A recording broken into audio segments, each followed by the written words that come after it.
Right, okay, this is my Lightroom workflow. So what I'm gonna do is the first thing, I'm gonna crop it to the size and dimensions I would like. So I normally either do 1x1 or 4x5. For this one, I'm gonna do a 4x5 because it's a portrait photo and it's a bit taller, and I'm gonna then set it to where I would like it. So I'm going to do the bottom half of this. Once I've done that, I'm going to just auto recenter it. Oh, it seems pretty straight anyway. Oh. Okay, once I've done that, I'm going to come down to the highlights and drop the highlights completely and drop the exposure a little bit, not too much, just a little bit. And then bring up the contrast. Once I've done that, I'm going to bump up the shadows and then add a little bit to the whites. I tend to leave the blacks where they are because if you change them too much, I find it adds a lot of noise, so I tend to leave those where they are.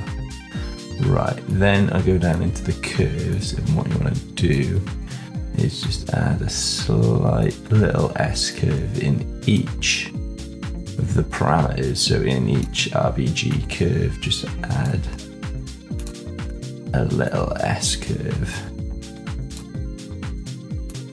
When you do it, you may get halfway through and be like, oh, this looks a bit off. So just try and gauge where it is. And you may have to go back through some other ones, drop a little bit here and there. It's not an exact science really, you just need to find the right balance that works for you.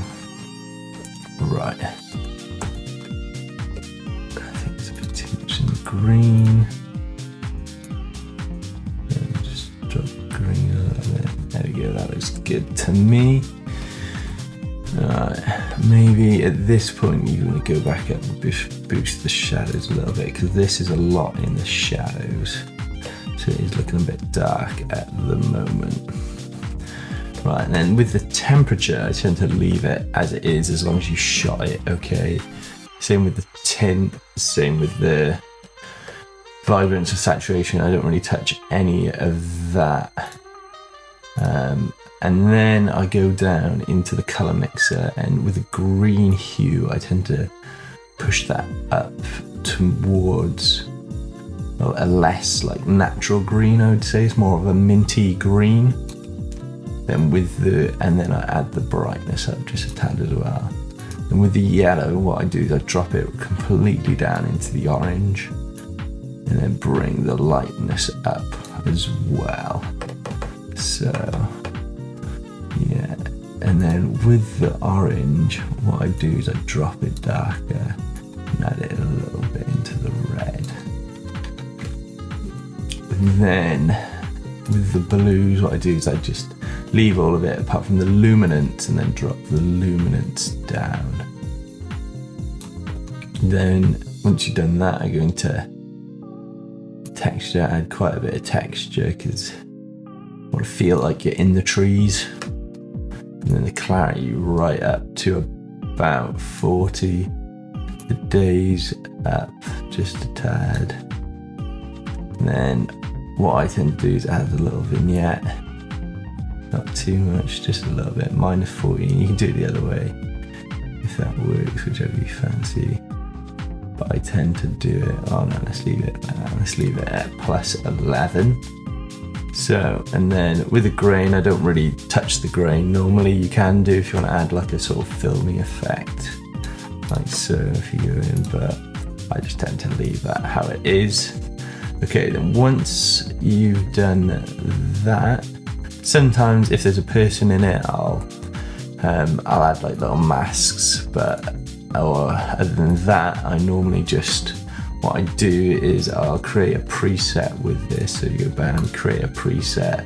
Let's just say forest for this one. So like so. So say if I go onto another photo like this one, so now let's go into this one that I took, and then you come down to forest, bam, like so, your preset is there.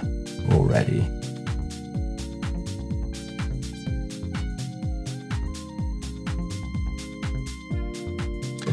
I hope you liked this video and you found it helpful. Please like and subscribe if you haven't already. If you'd like to see more of this, please let me know and I'll make some more. Or if there's anything in particular you would like to know, I'll try and do a video on that.